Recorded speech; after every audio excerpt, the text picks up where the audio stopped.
요한복음 12장 12절부터 15절까지의 말씀인데요. 저랑 번갈아 가면서 좀 읽어보면 좋을 것 같습니다. 요한복음 12장 12절부터 15절까지 말씀입니다. 그 이튿날에는 명절에 온 큰 무리가 예수께서 예루살렘으로 오신다는 것을 듣고 종려나무 가지를 가지고 맞으러 나가 외치되 호산나 찬송하리로다 주의 이름으로 오시는 이 곧 이스라엘의 왕이시여 하더라. 예수는 한 어린 나귀를 보고 타시니 이는 기록된 바 시온 딸아 두려워하지 말라 보라 너의 왕이 나귀 새끼를 타고 오신다 함과 같더라. 아멘.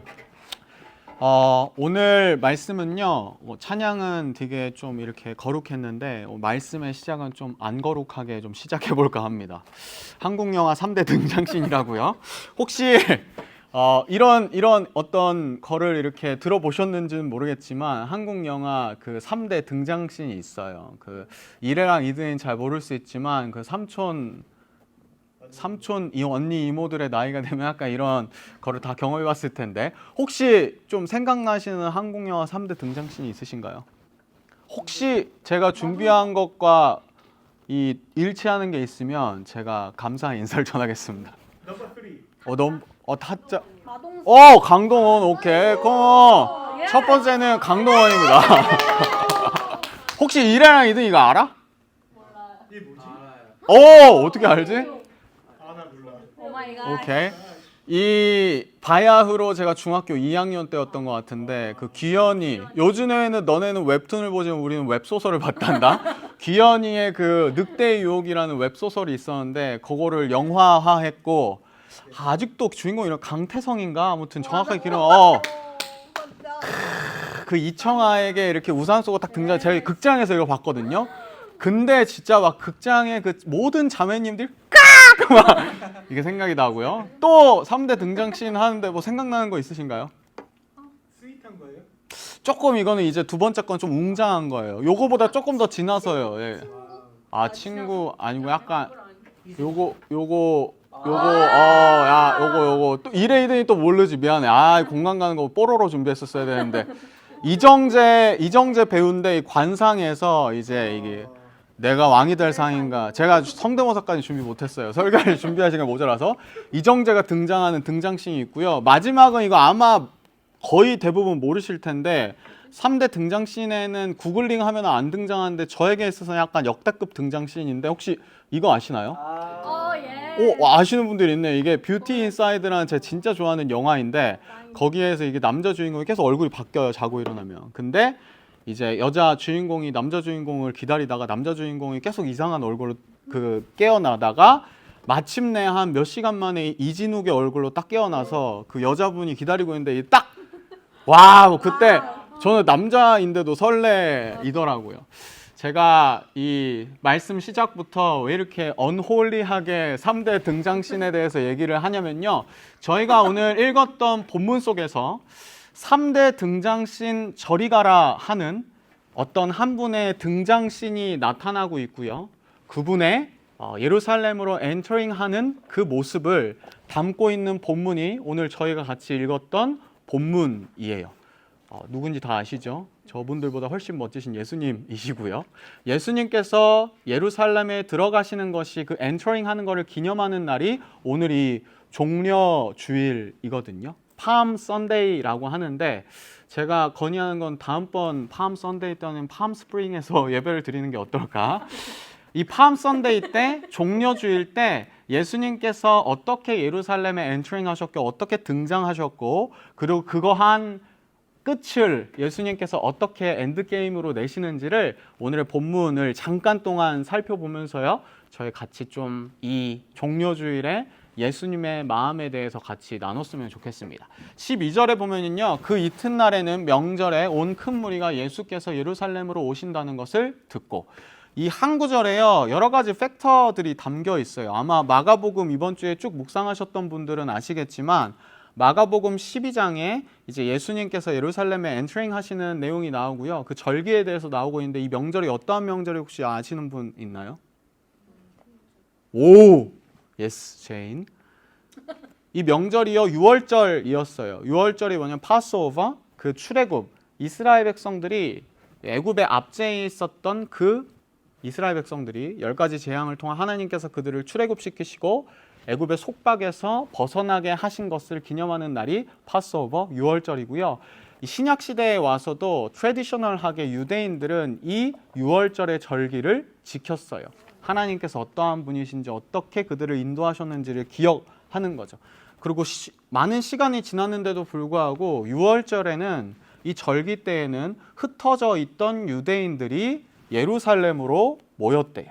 그래서 평소의 인구보다 이 6월절 절기 때에는 한 10배 정도의 인구가 예루살렘에 있었대요. 많은 흩어졌던 유대인들이 그것을 기념하기 위하여 예루살렘에 모였기 때문에 많은 무리가 있었다. 그러고 오늘의 본문에서도 온 큰 무리가 예수께서 예루살렘으로 오신다는 것을 듣고 온 큰 무리가 모여 있었어요. 6월절이어서 많이 모인 것도 있지만 동시에 예수님께 사람들이 몰렸던 이유가 무엇이었냐면 요한복음 이 12장 앞에 본문을 보면 예수님께서 죽었던 나사로를 살리시는 사건이 나오거든요.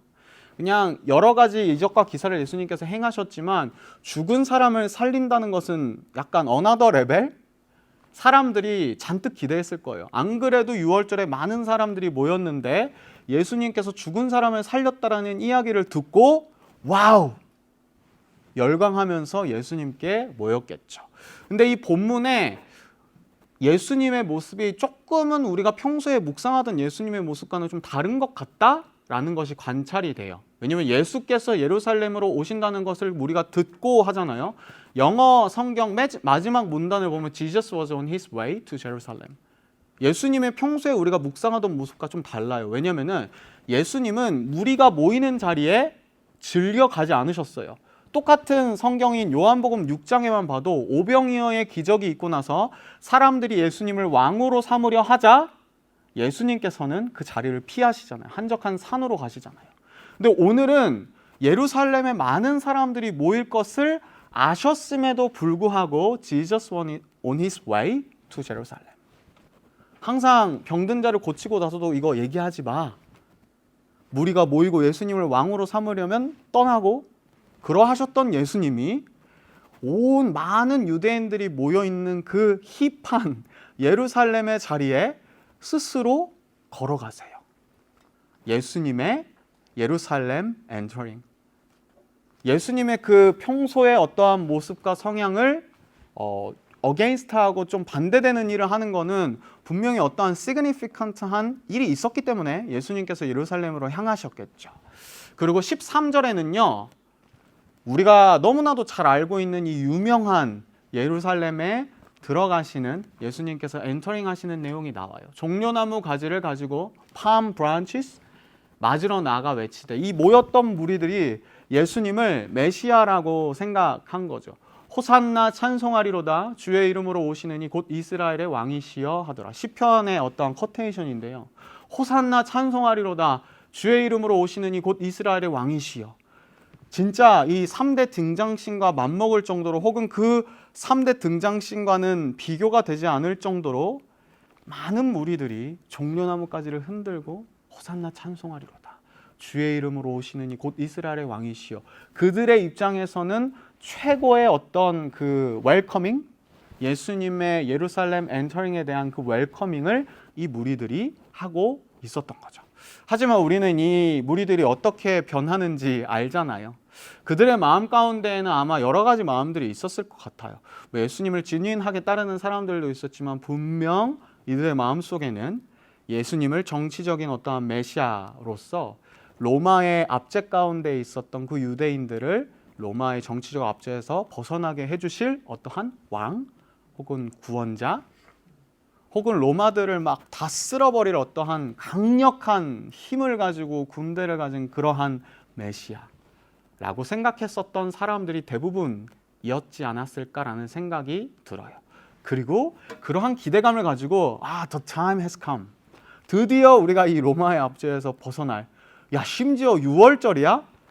하나님이 애굽에서 이스라엘 백성들을 이렇게 빼내셨던 날과 그 절기에 예수님이 메시아가 드디어 이제 그동안은 좀 되게 패시브한 아이 같은 예수님이었는데 오늘은 좀 이 같네? 이렇게 등장하시는 그 예수님에게 여러 가지 본인들의 퍼스펙트의 기대를 가지고 사람들이 이렇게 예수님을 웰커밍하고 있는 거죠. 예수님의 어떤 웅장한 등장 씬이에요. 근데 이 본문 한 구절만 뒤로 가면은요, 이 사람들이 이렇게 웰커밍하고 막 예수님을 맞이하고 막 종려나무까지 흔들고 이랬던 것과는 조금은 대조적으로 좀 컨트라스트가 있는 모습이 14절에 등장을 하고 있습니다. 예수는 한 어린 나귀를 보고 타시니. 다른 복음서들도 다 등장하는 내용이거든요. 상식적으로 생각하면요, 예수님께서 이렇게 이제 작정하고 예루살렘으로 엔터링 하시는데 어린 나귀, 영 동키, 나귀는 조금 안 어울리지 않나? 이 막 웅장한 마차를 타고 혹은 말을 타고 개선장군처럼 혹은 예수님이니까 날아가지고 그 무빙의 조인성처럼요. 날아서 예루살렘으로 들어가셨어도 조금 이게 make sense 될 것 같은데 나귀를 타고 가세요. 그 나귀도 어린 나귀래요. 그 나귀의 이미지가 그렇게 인 제너럴하게 좋은 이미지는 아니잖아요. 약간 그 슈렉에 나오는 동키는 되게 말 많고 수다스럽고 말이랑은 조금 차이가 나게 약간 조금 말보다는 조금 모자란 것 같은, 왜 나귀를 타고 예수님께서 예루살렘에 오셨을까요? 15절에는 이렇게 얘기하고 있어요. 이는 기록된 바 시온 따라 두려워하지 말라 보라 너의 왕이 나귀 새끼를 타고 오신다 함과 같더라. 여러분들께 오픈 퀘션을 드리고 싶어요. 예수님께서 왜 이 웅장한 등장신 예루살렘으로 엔터링 하시는 이 순간에 굳이 나귀 새끼를 타셨을까? 다른 것도 많을 텐데, 날아가셨을 수도 있을 텐데, 왜 나귀 새끼를 굳이 타셨을까요? 대답 듣지 않겠습니다. 왜냐면은 제가 준비한 내용이 나귀 새끼에 대한 내용인데 여러분들이 저보다 좋은 해석을 내놓으면 제가 보따리 싸고 집에 가야 돼서 일단은 이 본문 왜 굳이 예수님께서 나귀 새끼를 타셨는가를 살펴보기 위해선 이 제가 보라색으로 마킹한 이 내용의 레퍼런스를 찾아봐야 돼요. 아마 다 아시겠지만 이 스가랴라는 구약의 선지자의 예언이 예수님께서 그대로 성취된 거거든요. 스가랴 9장 9절인데 혹시 괜찮으시면 같이 한번 읽어볼까요? 시작. 시온에 따라 크게 기뻐할지어다. 예루살렘에 따라 즐거이 부를지어다. 보라 내 왕이 내게 임하시나니 그는 공의로우시며 구원을 베푸시며 겸손하여서 나귀를 타시나니 나귀의 작은 것 곧 나귀 새끼니라. 이 스가랴라는 선지자가 그 메시아에 대한 예언을 구약에서 하고 있는 거거든요. 근데 예수님께서 나귀 새끼를 타고 예루살렘에 엔터링 하시면서 이 메시아에 대한 언약이 정확하게 성취가 되어요. 그래서 많은 사람들이 예수님께서 He's too humble, 말을 타셨어도 되는데 겸손하여서 나귀 새끼를 타셨어 라고 해석을 많이 하고 아마 그런 해석들을 많이 들어보셨을 텐데 그 해석도 분명히 맞는 해석이라는 생각이 들어요. 근데 이 어떤 그 원문의 문법적 해석을 보면요, 겸손하여서 나귀를 타신다라는 어떠한 인과관계, because he is humble, so he took a young donkey, 이게 아니라 그냥 예수님에 대한 묘사예요. 그 메시아에 대한 묘사가 쭉쭉쭉 그냥 이어진 거거든요. 그는 공의로우셔요. 예수님은 공의로우시고 메시아는 구원을 베푸시며 메시아는 겸손합니다.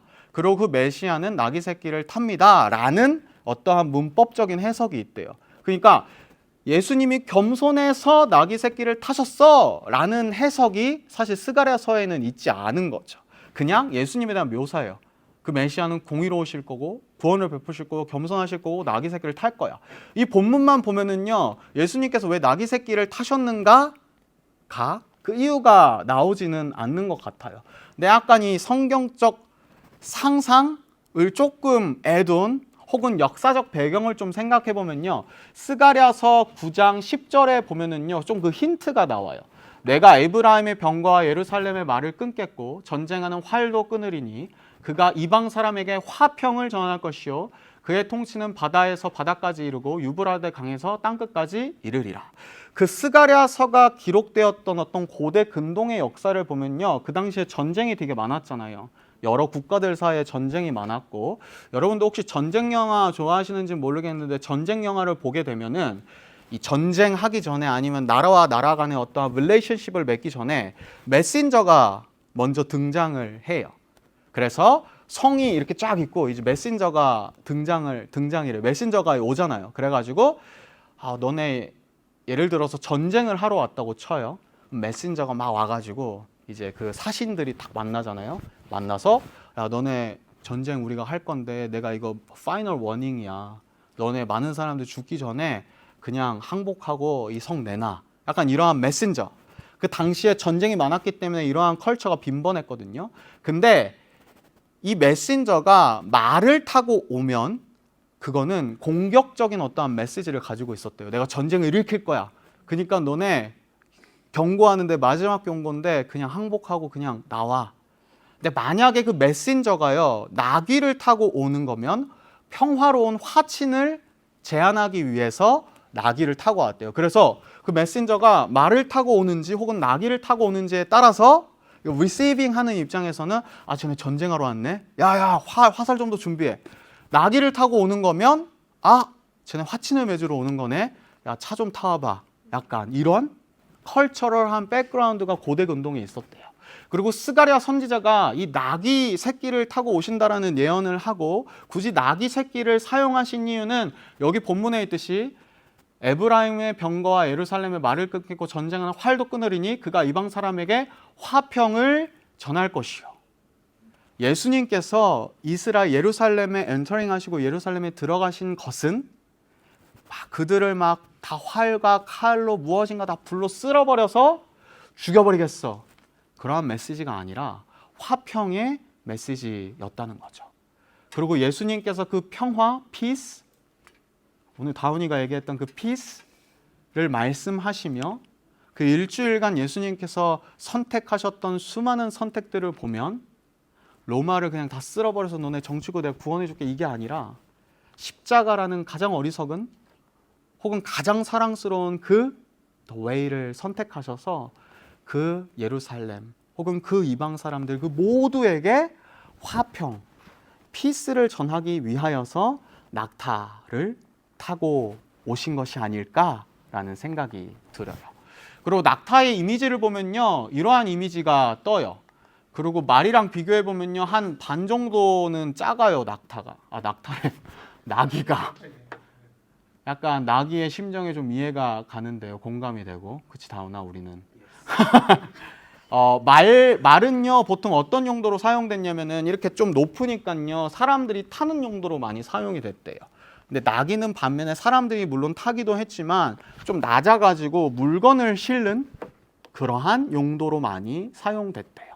나귀가 일반적으로 상징하는 것이 무엇이냐면요, 섬김, 봉사, 이러한 이미지가 있대요. 그리고 예수님께서 나귀 새끼를 타고 오신 그 이미지를요 말씀 속에 생각해보면 인자가 온 것은 섬김을 받으려 함이 아니라 도리어 섬기려 하고 자기 목숨을 많은 사람의 대속물로 주려 함이니라. 평화를 전하기 위하여, 전쟁이 아니라 평화를 전하기 위하여 예루살렘에 엔터링 하셨고, 섬김을 받는 것이 아니라 하나님이신데 독생자 예수 그리스도이신데 올마이티 파워를 가지고 계신데 섬김을 받는 것이 아니라 섬기기 위하여, 이 나귀 새끼에 담겨있는 예수님의 어떠한 마음과 인텐션이 이 이미지 속에 담겨있지 않을까라는 생각이 들어요. 제가 한 3가지 정도를 준비했는데 이제 마지막입니다. 예수는 한 어린 나귀를 보고 타시니, 요한복음에는요 예수께서 한 어린 나귀를 보고 타셨다라고 했는데 마가복음 저희 같이 큐티한 분들은 아시겠지만 마가, 마태, 누가복음에는 예수님께서 이 어린 나귀를 어떻게 준비시키는지가 상세하게 나와 있거든요. 누가복음에 보면요, 이르시되 너희는 맞은편 마을로 가라. 그리로 들어가면 아직 아무도 타보지 않은 나귀 새끼가 매어 있는 것을 보리니 풀어 끌고 오라. 그냥 어린 나귀가 아니라 아직 아무도 타보지 않은 나귀 새끼래요. 이것이 의미하는 것이 무엇일까 곰곰이 생각을 해봤어요. 보통은 이게 말이나 나귀나 안장을 치우잖아요. sit. 발음 잘해야 되는데 sit. 이렇게 하면 되나요? 길게 하면 안 되죠. 그 안장 시트가 채워진 셋업된 말이나 나귀는요, 사람이 타거나 아니면 물건을 집어넣거나 그래도 그 사람이래, 그 나귀랑 말이 막 이렇게 막 저항을 안 한대요. 근데 한 번도 아무도 타보지 않은 나귀, 안장을 이렇게 셋업 안 해본 나귀는요, 사람이 타게 되면 그게 처음 경험이잖아요. 너무 어색하고 힘들어가지고 막 이렇게 나귀가 막 이렇게 막 뭐라 그러지? 이렇게 저항을 한대요. 그래서 타는 사람의 입장에서는 너무 불편한 거죠. 근데 굳이 예수님께서 아직 아무도 타보지 않은 나귀 새끼를 준비시키고 그것을 타고 오신 이유는 저의 신학적 상상력을 동원하자면 한 번도 누군가 가보지 않은 그 길을 걸어가시기 위하여서. 불편하고 어색하고 힘이 들고 혹은 예수님께서도 심지어 기도 가운데에 당신은 원이시거든 이 잔을 내게서 치워주십시오 라고 고백하셨을 정도로 그 누구도 가보지 않았던 그 길을, 그 십자가를 테이킹하시기 위하여서. 아무도 타보지 않은 혹은 아무도 걸어가보지 않은 길인데 동시에 예수님만이 걸어가실 수 있는 길이었어요. 그 한 분만이 걸어가실 수 있는 그 길, 그 십자가로 향하는 길, 그 십자가를 향하여 가셨던 길이기 때문에 예루살렘으로 엔터링 하셨고, 예수님의 성향과는 조금 다르지만 그 종려나무 가지를 흔드는 그 사람들 사이를 예수님께서 나귀 새끼를 타고 걸어가셨지 않았을까라는 생각이 들어요. 그래서 이 부분을 정리해 보면요, 예수님께서 나귀 새끼를 타고 예루살렘에 오신 이유, 예수님께서 예루살렘에 오신 이유, 혹은 예수님께서 우리 가운데 오신 이유는요, 화평, 평화, 우리 가운데 죄로 물들고 죽을 수밖에 없었던 우리를 예수님의 손가락 까딱하는 하나로 다 죽여버리고, 혹은 예수님 보셨을 때 그냥 포텐셜하게 선한이 좀 남아있는 것 같은 사람만 남기고 다 그냥 죽여버렸을 수도 있는데, 그것이 아니라, 전쟁이 아니라 화평, 평화를 선포하시기 위하여 예루살렘에 엔터링 하셨고요, 섬김을 받는 것이 아니라 섬기기 위하여 예루살렘에 우리에게 오셨고, 우리를 대속하기 위하여 누구도 가보지 않았던 그 길, 어색하고 힘들고 두려울 수도 있지만 예수님께서 꼭 테이킹 하셔야 했던 그 길을 예수님께서 나귀 새끼를 타시고 예루살렘에 엔터링 하신 거죠.